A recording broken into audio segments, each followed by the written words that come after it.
네, 그렇습니다. 요즘 뭐 하도 굵직굵직한 뉴스들이 많이 나와서 부동산 문제가 조금 소외되는 경향이 있는데 그 중에서도 아주 큰 뉴스들이 좀 있어요. 그 내용들을 한번 알아보겠습니다. 자, 첫 번째. 키워드 보면요. 자, 13일부터 9억 넘는 집 살 때, 자, 자금 조달 계획서, 그리고 증빙서를 함께 제출을 해야 됩니다.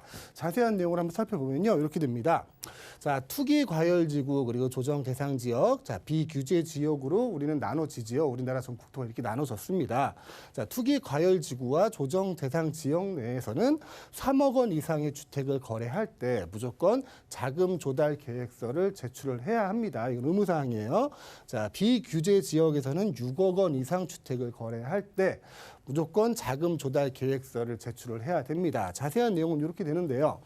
자, 조정 대상 지역과 비규제 지역도 집값 따라 자금 조달 계획서를 제출을 해야 됩니다. 지금 말씀드린 대로 조정 지역 내에 포함이 되어 있다면 3억 원이 넘어가는 주택을 거래를 할 때, 그리고 조정 지역 외에 있다면 6억 원이 넘어가는 주택을 거래를 할 때 꼭 자금 조달 계획서를 제출을 해야 합니다. 자, 누구에게 증여 상속 받았는지 적어야 하며 서류 안 내면 과태료 500만 원이 부과됩니다. 자, 이 자금 조달 계획서에 특히 또 9억 원이 넘어가는 그 주택을 거래할 때 이 자금 조달 계획서에 이제 필요한 서류가 총 다 합치면 15종 정도가 될 거예요. 그 대표적으로 뭐 증여나 상속을 받았다고 하면 누구한테 얼마를 증여를 받았고 그걸 신고 납부를 했는 납부 영수증이 있어야 될 거고요. 또 뭐 주식을 팔아서 집값을 내겠다 하면 주식거래 증명서, 뭐 잔고증명서, 거기다가 뭐 기타 등등 자기 그 소득 금액 증명원 이것도 있을 수 있겠고요. 통장에 이제 잔고 확인서 이런 것도 이런 내용들도 모두 포함해서 총 한 15종 정도의 구비 서류가 들어가게 됩니다. 조정 지역 내에서 9억 원 이상의 주택을 거래할 때는요. 그리고 조정 대상 지역인 경기도 구리, 안양, 수원, 의왕 등에서도 계획서 제출 의무가 생기고 제출을 해야 됩니다. 그 대상은 수도권 전역으로 확대된다. 자, 보시면은 이렇게 됩니다. 투기 과열 지구라고 하는 곳은 여기죠. 서울 전 지역이죠. 그리고 경기 과천, 성남시 분당구, 광명, 하남, 대구, 수성구, 세종 이렇게 나와 있고요. 이 지역을 포함해서 그러니까 투기 과열지구를 포함해서 나머지 이제 뭐 화성, 동탄 등등 경기도 내에 있는 그 조정 지역까지 다 포함이 되는 거죠. 이 지역 내에서도 이제 그 자금 조달 계획서를 납부하는 게 의무화된다라는 얘기고요. 자, 정부가 불법적인 주택 거래를 막고자 주택 구입 자금의 출처를 꼼꼼하게 들여다보기 위한 조치다라고 설명을 하고 있습니다. 이 자금 조달 계획서를 제출한 이유가. 근데 이거는 오로지 이제 정부의 입장이죠. 정부의 입장에서 보기 편하게 자금 조달 계획서를 제출해라 이 내용이고 시장의 입장은 좀 다르겠죠. 이거하고 좀 상반된 얘기가 있을 텐데 그건 다음 장에서 한 설명드리고요. 자, 이게 기준이 되는 날짜가 중요할 겁니다. 기준이 되는 날짜는 계약일이에요. 계약일을 기준으로 해서 30일 내로 신고를 해야 됩니다. 자, 일반적으로는 이게 공인중개사를 거쳐서 계약을 하실 때는 공인중개사한테 그 서류를 제출하시면 그 부동산에서 신고를 할 거예요. 신고를 하는데 그렇지 않은 분들은 각 시, 군, 구청에 직접 가서 신고를 하셔야 되고요. 또 인터넷을 통해서도 신청 가능하다니까 꼭 30일 내로 신청을 하시길 바라겠고요. 이런 경우가 있어요. 계약일이 이제 가계약도 있을 수 있지 않습니까? 가계약 날짜가 이 가계약을 할 때 내가 이 물건을 구입을 하겠다, 이 주택을 구입을 하겠다라는 그런 충분한 의지에 담보가 되는 금액이 오고 갔다면 이 가계약일이 기준이 되는 거예요. 계약일이 아니라. 금액이 어느 정도 큰 금액이 오고 갔다면 가계약일이 기준이 됩니다. 이 점 꼭 명심하셔야 돼요. 근데 어느 정도의 금액이다라는 기준은 없어요. 그거는 이제 이거 시군구청에서 판단을 하겠죠. 정부관청에서 판단을 할 거니까 이 날짜 꼭 넘기지 마시고 서류를 제출하시고요. 과태료가 여기 500만 원이라고 돼 있어요. 근데 이 과태료 500만 원은 전체적인 과태료가 아니에요. 다만 서류를 제출하지 않았을 때 나오는 과태료고요. 이게 계속 버티고 서류를 제출 안 하다 보면은 이게 집중 조사 대상이 됩니다. 집중 조사 대상이 된다는 거는 이제 우리나라에서 이제 과태료나 벌금을 매길 수 있는 거의 모든 그 기관이 나를 상대로 조사를 한다는 얘기예요. 경찰이 있을 수 있겠고요. 검찰이 있을 수 있겠고요. 또 국토부도 할 수 있겠죠. 거기다가 이제 국세청까지 나를 집중 조사한다는 얘기입니다. 얘기만 들어도 좀 무시무시하죠. 그러니까 이런 일 겪지 않으시려면 꼭 30일 이내로 자금 조달 계약서와 그 필요한 그 재반 증빙 서류들을 꼭 제출하시기 바랍니다. 이게 13일부터 시행이 됐어요. 13일부터 시행이 됐고 그 전에 계약한 거는 소급 적용하지 않습니다. 그러니까 13일 이후로 계약된 내용에 대해서 적용되는 얘기고요. 그리고 아까 말씀드렸다시피 가계약에서 금액이 어느 정도 오고 갔다면 이게 내가 그 주택을 구매하는데 담보하는 마음인지 아닌지 그걸 한번 살펴보셔야 돼요. 대신 기준은 없습니다. 자, 첫 번째 내용으로 한번 살펴봤고요. 두 번째 내용은 이렇습니다. 3억 조달 계획 내라는 정부의 들끓는 분만. 아까 같은 내용이죠. 내용을 보시면 자, 부동산 거래 신고 등에 관한 법률이라고 있어요. 그러니까 부동산 거래 신고 등에 관한 법률 중에 주택 구입에 관한 출처 강화를 위한 규정이 바뀐 거거든요. 그게 바뀌어서 지금 3억 원이 넘어가는 집을 구입을 할 때는 자금 조달 계획서를 내라 이 얘기고요. 사실상 주택거래 허가제 정책은 명백히 사회주의적 발상이다라고 시장을 얘기를 하고 있습니다. 아까 얘기한 내용하고 이어지는 얘기인데 거의 주택거래 허가자라고 보시면 되죠. 사실상 이게 부동산은 물리적으로 총량이 정해져 있잖아요. 특히 토지 같은 경우는 물론 뭐 간척 사업 등을 통해서 좀 늘어나긴 하지만 그게 우리한테 크게 경제적으로 와닿는 부분은 아니니까요. 그래서 토지에 대해서 공공성을 강조하는 그런 공개념 제도는 기존부터 실시가 되고 있었습니다. 예를 들면은 뭐 도로를 개설을 하는데 그 안에 뭐 개인 땅이 있으면 수용하잖아요. 강제 수용하죠. 그리고 뭐 대규모 택지 개발을 합니다. 신도시 계획 같은 게 발표돼서 그 택지 안에 있는 그 토지들도 전부 다 강제 수용을 하잖아요. 그런 수용법에 의해서 현재도 토지에 대해서는 공개념의 그 공공성을 강조한 공개념의 그 개념이 적용이 되는데 이 주택에 대한 내용은 좀 얘기가 달라요. 주택에 대한 얘기는 좀 설명을 한번 해야 될 것 같아요. 자, 우리나라 같은 경우는 삼면이 바다고요. 삼면이 바다고 또 육지의 70%가 임야로 되어 있습니다. 그래서 사람이 살기에 임야에 살기 좀 불편하겠죠. 그래서 나머지 30%에 대해서 다 모여 살고 있는 거거든요. 그 30%에 대해서 사람이 다 모여 사는 것도 아니고 그중에 평야도 있을 거고 논도 있을 거고 그러다 보니까 지역마다 도시가 만들어지기 시작합니다. 사람들이 모이기 시작하는 예를 들어 이제 서울을 한번 예를 들어 볼게요.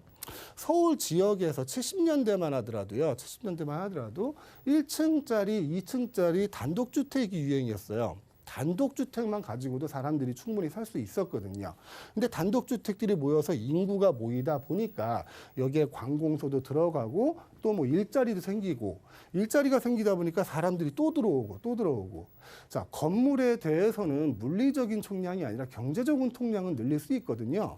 이 1, 2층짜리 단독주택을 5층짜리를 짓고 10층짜리를 집니다. 이게 80년대 시작된 아파트 개발 붐이에요. 그래서 경제적인 총량을 늘려가게 되는 겁니다. 서울에서. 그렇게 또 늘려가다 보니까 사람들이 또 들어와요. 일자리가 또 모이고. 그래서 이제 초고층으로 또 올리고 하다 보니 실질적으로 수요자보다 공급이 못 따라가는 상황들이 계속 생기는 거죠. 그러다 보니까 집값이 계속 상승하게 된 건데 그 집값을 잡기 위해서 지금 아까 말씀드린 그 자금 조달 계획서를 포함해서 현 정부 들어서만 지금 19번의 부동산 규제책이 나왔잖아요. 근데 그 개인의 주택을 내가 아파트를 한 채, 두 채 가지고 있다 그래서 서울 시민 10,000명이 뭐 불편함을 겪는다? 그런 건 아니잖아요. 그런 건 아닌데 이 주택에 대해서도 공개념, 공공성을 강조하는 이런 규제책은 좀 오바가 아닌가 싶습니다. 이건 좀 개인적인 생각이고요. 다음 내용은 자, 이번 개정안에 따라 가뜩이나 위축된 부동산 수요 심리가 더욱 위축될 것. 뻔한 얘기죠. 이거를 뭐 사자성어로 얘기하면은 이제 명약 관화라고 얘기하잖아요. 제가 한자는 잘 못 써서요. 명약 관화라고 얘기하는데 불을 보듯 뻔하다.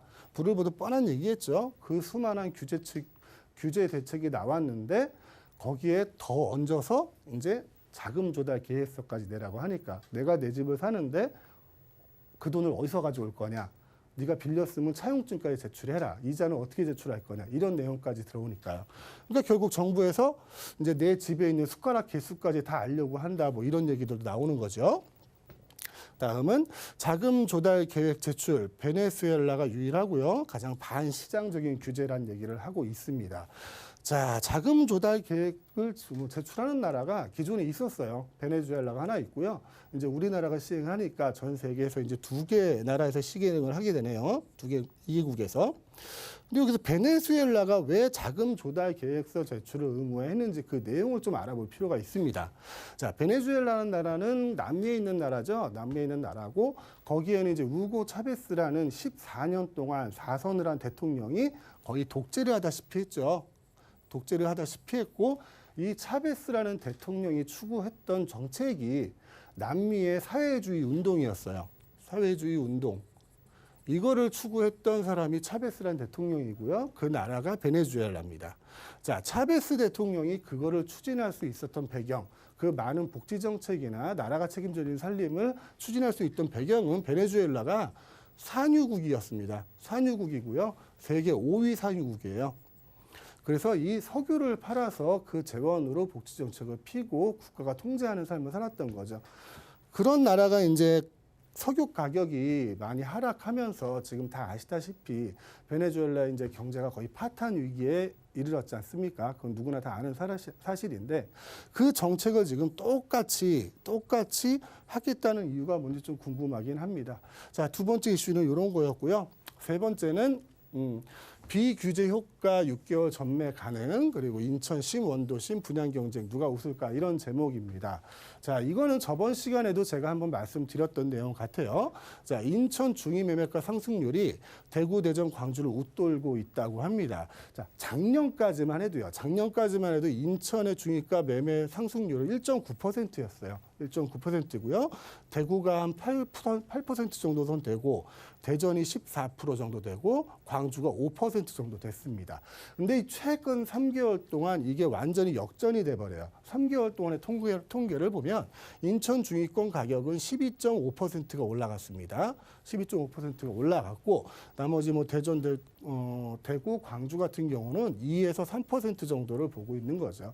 그런 효과가 왜 나타나느냐를 한번 살펴봤더니 이런 교통 호재가 있었던 거예요.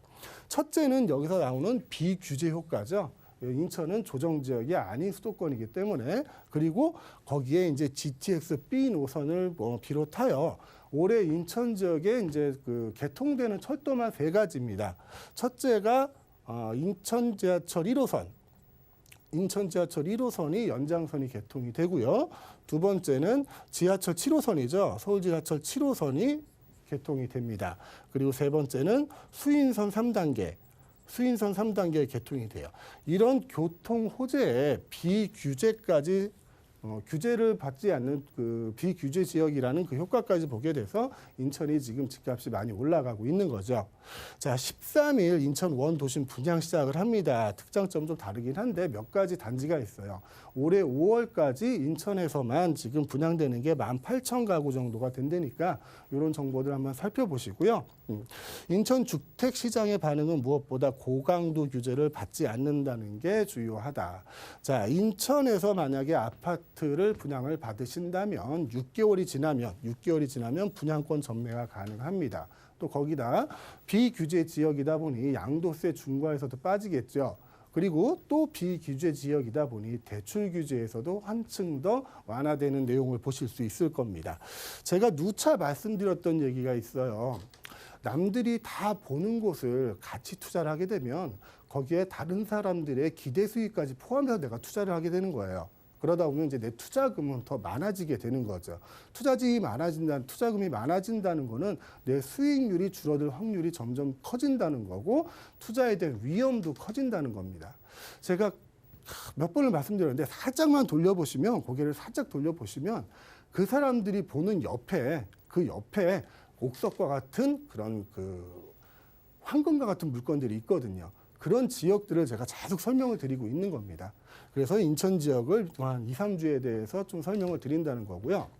지금은 부동산 투자를 한다는 게 예전에는 내가 보유하고 있으면 됐어요. 보유하고 있으면 시간이 지나면 금액이 올라가는 그런 차익형 투자가 많이 성행을 했고 그게 맞는 방법이었다면 지금은 부동산을 보유하는데도 능력이 필요합니다. 각종 세금을 버텨낼 능력 그리고 대출 규제로 현금 유동성을 확보해야 될 능력들이 필요한 거거든요. 근데 그런 금액을 월급으로 메꾸기는 힘듭니다. 월급은 메꾸기 힘들고 그 물건 자체에서 이제 수익성이 나와야 된다는 거예요. 그래서 이제는 수익형 부동산으로 많은 부동산 투자가 옮겨가고 있다는 거, 그리고 이게 하나의 트렌드가 되는 게 맞다는 걸 다시 한번 설명을 드리고 싶습니다. 자, 오늘의 이슈는 여기까지입니다.